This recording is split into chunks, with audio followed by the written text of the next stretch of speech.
안녕하세요. 오늘은 임해 플라스틱 사출 금형에 대해서 설명을 추가적으로 하고자 합니다.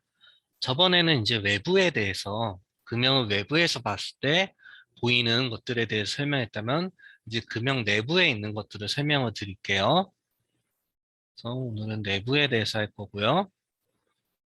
일단 금형이 이제 상판이랑 하판으로 이렇게 구분이 되어 있는데 상하를 좀 나눠서 항상 생각을 하시는 게 금형에 대한 이해도를 높이는데 도움이 되실 겁니다. 예. 저번 시간과 마찬가지로 위에서부터 시계 방향으로 돌아가면서 설명을 할게요. 예, 첫 번째는 스프루 부싱입니다. 스프루 부싱 같은 경우에는 사출기 노즐에서 수지가 나오는 거를 이제 가장 먼저 그 금형이 받는 부분입니다. 그래서 이쪽에서 이제 수지가 이렇게 흘러나오는데 이 노즐이 이렇게 실제로 컨택하는 부분이 이제 스프르 부싱이고요. 그리고 스프르 부싱 같은 경우는 이렇게 테이퍼가 젖어 있는데 우리가 이제 사출이 이제 끝나고 이제 그 현계 동작에서 그 제품 자체가 상판에 붙어 있으면 안 되고 하판에 붙어 있어야 되거든요. 뭐 경우에 따라서 일부러 상판에다가 사출된 제품을 붙이는 경우도 있지만 보통은 이제 하판 쪽에다가 사출된 사출품을 붙여놔야 돼요. 그래서 이렇게 테이퍼가 젖어 있어가지고 이 테이퍼 때문에 이게 여기 고형화된 사출물의 스프루가 이제 잘 빠져나갈 수 있도록 가이드 역할을 하는 게 스프루 부싱이라고 하고요. 요거 같은 거는 표준품이라서 이제 실제로 판매를 하고 이 스프루 부싱이라는 거는 결국에는 이 로케이트 링 있잖아요. 저희가 사출기에다가 금형을 설치할 때 고정 측에다가 이제 금형의 위치를 잡아주는 도킹할 때 위치를 잡아주는 로케이트 링이 이제 이 스프루 부싱을 이렇게 잘 잡아주는 역할을 하고 있고요. 그리고 다음으로 보는 게 이제 가이드 부싱인데 가이드 부싱 같은 경우에는 금형이 이제 상원판과 하원판 이렇게 나뉘잖아요. 그러면 이게 결국엔 분리가 된다는 건데 이 분리가 될 때 이제 그 앞놈 쪽에 속하는 거죠. 그래서 이제 상원판 쪽에 있으면서 이제 여기 있는 가이드 핀이 이제 잘 안내될 수 있도록 이렇게 부싱을 넣어주는 걸 가이드 부싱이라고 하고 그리고 가이드 핀은 이제 상원판, 하원판이 나눠지는데 아니면 이제 다시 결합하는데 이제 가이드 역할을 해주는 거를 이제 가이드 핀이라고 하고요. 이 가이드 핀은 보통 임의금형에 4개가 들어가는데 이 4개 중에 하나가 이제 위치가 조금 어긋나 있어요. 요게 왜 어긋나 있냐면은 이게 4군데가 전부 다 똑같은 위치에 있게 되면은 금형 자체가 뭐랄까 이게 잘못 조립될 수가 있거든요. 거꾸로 조립된다고 하는데 이거는 나중에 또 자세히 설명드릴게요. 그래서 요거를 이제 방지하기 위해 가지고 이제 그 구멍 위치가 이제 살짝 다른 하나만 다른 그런 게 있고요. 그리고 다음은 파팅 라인인데 파팅 라인은 아까 말씀드렸던 상판이랑 하판이 이제 나눠주는 경계 부분이에요. 그래서 이 경계 부분 빨간 거를 따라가 보면은 결국에 이 제품이 형성되는 부분까지 이어져 있는데요. 그래서 이 제품이 형성되는 부분에서 이제 발생되는 것들이 그러니까 여기 파팅 라인 쪽에서 발생되는 것들 이제 그 우리가 얘기하는 게 이제 흔히 말하는 플래시라고 해가지고 그 약간 사치품 같은 거 보면 끝에 뭔가 더덕더덕 달려 있는 거 있잖아요. 그 마치 붕어빵 끝에 보면은 이렇게 약간 얇게 이렇게 그 밀가루가 반죽이 눌러붙은 것 마냥 그렇게 되어 있는 거는 이제 우리가 플래시라고 하는데 그 플래시가 발생되는 부분이 이 파팅 라인이 있는 부분이고요. 금형이 반으로 나뉘기 때문에 이게 어쩔 수 없이 생기는 부분이고 그리고 여러분들 사출품 외관 같은 데 보면은 이렇게 뭔가 선 같은 게 이렇게 있잖아요. 그게 이게 전부 다 이 파팅 라인이라고 보시면 돼요. 그래서 금형으로 만들면서 어쩔 수 없이 좀 생기는 부분들이고요. 그리고 이 파팅 라인을 통해서 여기 있는 공기 가스를 빼는 부분으로 이렇게 만들기도 해요. 일단 그것도 나중에 설명을 드릴게요. 뭐 다음은 이제 밀판 가이드 핀인데 이제 이게 리턴 핀이라고도 불리는데 일단은 밀판 가이드핀은 밀판이 이제 저번 시간에 밀판이 이렇게 있다고 배웠잖아요. 이 밀판을 그러니까 밀판이 움직이는데 밀판이 움직이는 거를 이제 가이드해주는 역할이다. 그렇게 일단 알아두시면 되고, 그리고 이 밀판 가이드 핀이 여기 이게 다 복구가 안 되면 이게 튀어나와 있을 거 아니에요. 밀판 가이드 핀이 어느 정도 이렇게 튀어나와 있을 텐데, 이 튀어나와 있는 게 파팅 라인 쪽에 다 부닥치면서 이게 다시 이제 밀판은 뒤로 좀 넣어주는 그런 리턴 반의 역할도 좀 하고요. 그리고 이거는 이제 리턴 스프링이라고 해가지고 이제 리턴 스프링은 이제 그 우리가 이제 밀판을 밀어서 이제 이젝팅이 된 다음에 이제 여기서 이젝팅 로드가 사라져도 요게 이제 그 뭔가 끼워 맞춤 때문에 뒤로 안 빠질 수가 있단 말이죠. 밀핀이. 그 밀핀이 안 빠진 상태에서 금형이 다시 닫히면 이제 상완판 쪽이랑 밀핀이 손상이 되니까 그거를 이제 뒤로 복구를 시켜줘야 돼요. 그래서 이 복구 시켜준 걸 리턴 스프링이라고 하고요. 그 요거는 이제 밀핀이라고 하는데 이거는 이제 제품이 사출이 완료되고 이제 그 보합까지 끝나고 이제 고압까지 돼가지고 냉각이 끝나게 되면은 이제 금형을 열어가지고 제품을 이젝팅 해야 되는데 그 이제 취출하는 금형을 취출한다 이젝팅한다 이렇게 얘기를 하거든요. 그래서 취출하는 거를 취출할 때 여기에 이제 우리가 뭐라 그랬어요? 하원판 쪽에다가 제품이 붙어 있어야 된다고 그러잖아요.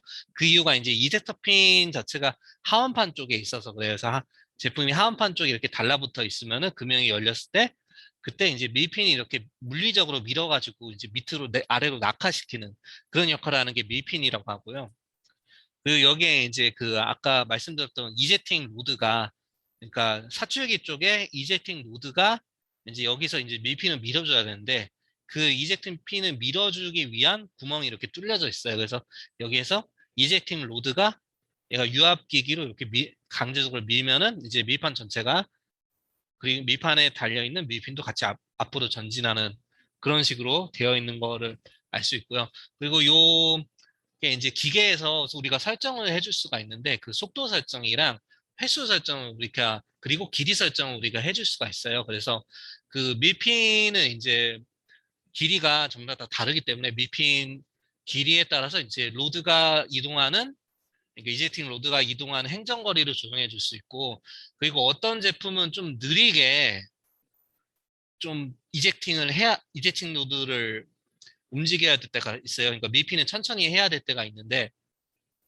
그러니까 예를 들어서 뭔가 약간 사이클상에 어쩔 수 없이 약간 덜 고화되는 부분들이 있어서 이젝팅 로드가 좀 그 빠르게 움직이게 되면은 밀핀 자국이 크게 남으니까 그런 것 때문에 좀 천천히 천천히 움직일 수 있도록 하는 것 경우도 있고 아니면 좀 강제적으로 제품을 좀 추출을 해야 된다던가 뭔가 이젝팅을 하는데 힘이 좀 많이 들어간다 싶으면 이제 속도를 좀 빠르게 해가지고 이렇게 하는 방법도 있고 그리고 또 중요한 게 횟수를 또 조정할 수가 있어요. 그래서 한 번에 밀핀을 서서 사출품이 이제 그 코어라고 하는 데서 이제 하원판에 있는 코어라는 것에서 이제 그 잘 떨어져 나가면은 상관이 없는데도 안 떨어져 나갈 수도 있거든요. 그래서 이제 횟수를 늘려가지고 이제 제품을 떨어뜨릴 수 있게끔 하는 부분이 있고요. 근데 그런 것들을 이제 결국에는 여기 밑에 있는 거는 하 고정판이잖아요. 근데 고정판에다가 이 구멍이 막혀 있으면 밀핀에다가 이제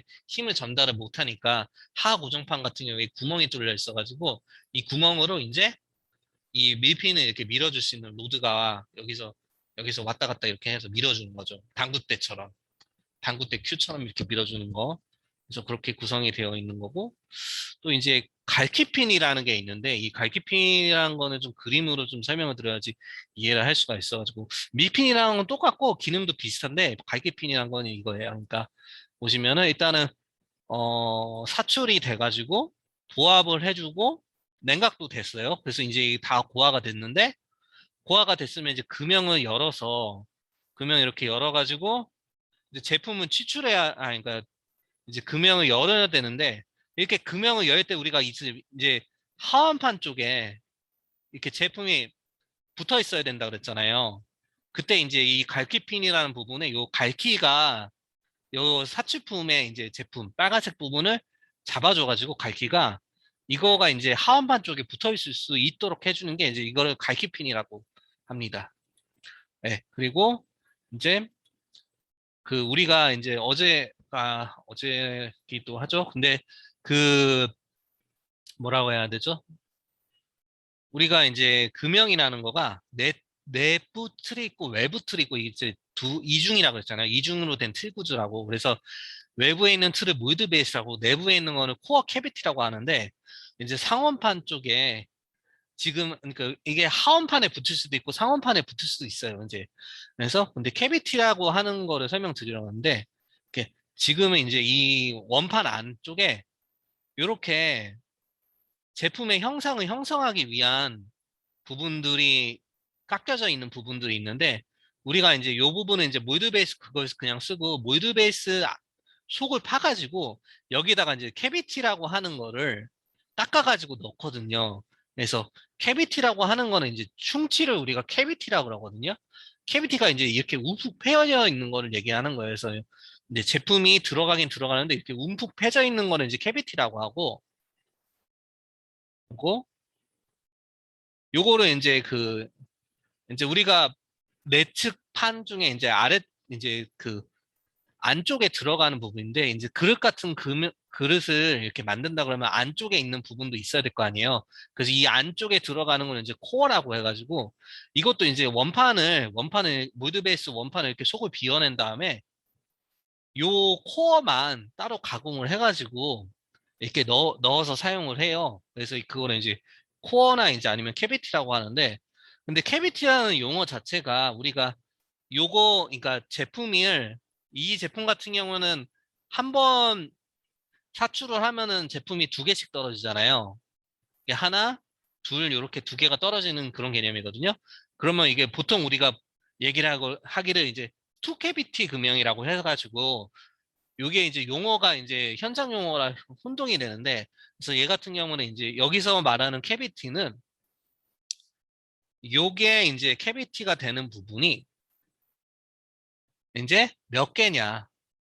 그러니까 그러니까 여기서 말하는 건 이제 사출을 한 번 했을 때 제품이 몇 개가 떨어지는 얘기예요. 그래서 뭐 4캐비티 하면은 한 번에 제품이 4개가 떨어지는 거고 10캐비티 하면은 한 번에 제품이 10개가 떨어지는 거예요. 그래서 캐비티 수가 많으면 많을수록 어떻게 보면은 생산량이 증대가 되겠죠. 하지만 그 대신 이런 부분에서 발생되는 이제 그 러너나 유동 시스템에서 발생하는 부분들은 조금 더 늘어날 수도 있겠죠. 예, 그런 내용이고요. 네, 오늘은 여기까지 할게요. 감사합니다.